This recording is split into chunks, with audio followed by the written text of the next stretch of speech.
De zinnen kwamen er van een beetje bij. En als die zinnen er dan niet bij is, dan kan je gewoon wel even zonder jas boeten wijzen. Nou ja, ik heb het van een beetje dien en ik voel, het liep wel mooi tijd. En dat heeft het natuurlijk over die temperaturen van 12 of 11 graden. En dat is zo'n 43 graden te warm.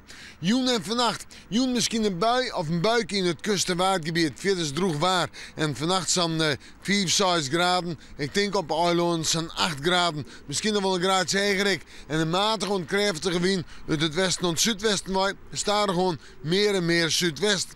En dan terug naar morgen. Dan hebben we in de maand iets op bewolking. We hebben kans op een beetje rein. In de middag komt de zinnen er nog wel even terug. En de temperaturen zijn binnen heeg.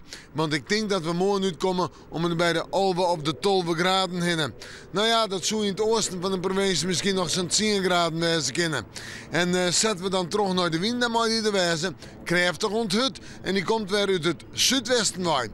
Dan in de joentijd in de nacht nog een bui of een buiken misschien. En dan terug naar sneeuw.